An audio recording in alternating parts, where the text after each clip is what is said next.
Ойгүл Әхмәтғалиева. Боланнарда бал тәме.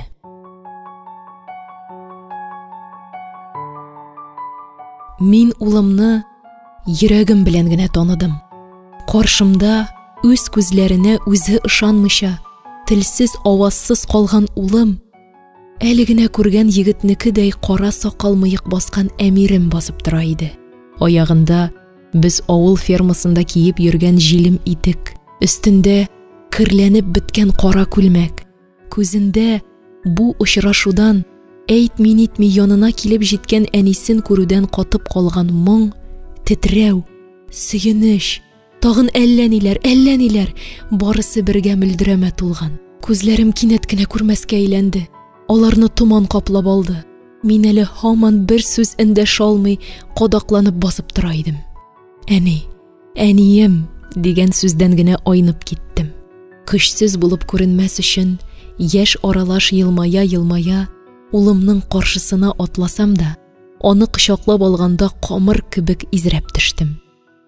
Әни, бу кыяфәттә каршылаганга ачуланма инде. Улым күз яшьләрен пычрак уч төбе белән сөртеп алды. Ай ярым юынган юк. Бит кулны да палатка өстенә җыелган чык я яңгыр суы белән чылатабыз. Син ничек булай, бер хәбәрсез генә, мине күрер өчен кая? Күрер өчен генә түгел, улым. Улларыбызга увольнениягә бирелгән 3 көн безне бу утлы мәхшәр эшеннән сәгатьләп ерагайтырга тиеш иде. Шәһәргә кайткач, төнне частьта үткәрдек тә, таң атуга такси яллап, 4-әүләп вокзалга юнәлдек. Нәҗип агай үз кадерлесен, мин үз җан җимешемне һәр төрле бәла казадан калкандай якларга әзер булып, туган якларга ашыктык.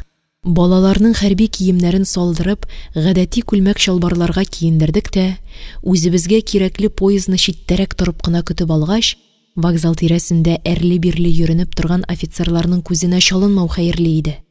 Аллага тапшырып, кайтыр юлга кузгалдык. Бу сәяхәттә ярылмыйча түзгән йөрәгемә мин бүген дә шаккатып куям. Малаемның дөньяда бер акыллы гаиләгә өйләнеп, мине оныклар белән шатландырасы барын белгәндәй, сабыр итә яшәдем шул. Миңа бәхет өчен күп кирәкми иде. Аларның җан олылыгын аңлау, яшәгән гомеремнең йомгагы, нәтиҗәсе булса да үкенерлек түгел. Мин хатын-кыз, әни кеше, игелекле бала тәрбияләп үстерүем белән бар сынаулардан өстен булып калганмын түгелме? Ничә ай урында кадакланып ятсам да, акылым үзем белән иде бит.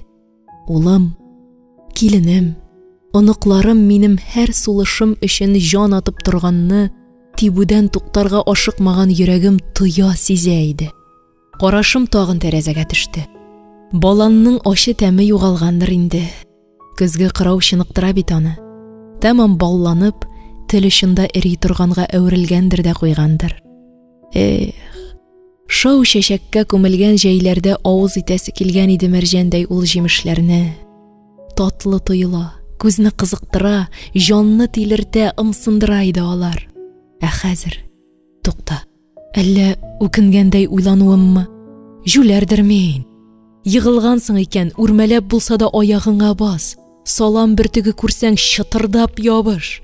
Йөрәгеңдә бер тамчы көч калган икән, яшәү кеше бит ул, шуңа таян. Яшәүдән дә татлы ни булсын. Җәй төсеннән аерылырга ашыкмаган балан җимешенә күз сал. Кемдер берәү үрелеп үзмәсә, кара җиргә тәгәрәп төшәргә тормыйла баса. Аклыкка, инҗедәй кар куенына сыена. Әллә күзләремә, әллә хәлсез йөрәгемә балан тәлгәшенә кунган кырпач кар аклыгы кирип сыенды. Мин урынымнан торып, ипләп кенә тәрәзә буена килеп бастым. Кечкенә шүлмәктәге миләүшә гөлләре чәчәккә бөрләнеп килә икән. Димәк, мине генә түгел, аларны да карап тәрбияләп торганнар. Иртәгә мин аларга үзем су сибәрмен. Һәр тамчысына яшәү көче, яшәү аклыгы кушып. Резидә Сәләхова укыды.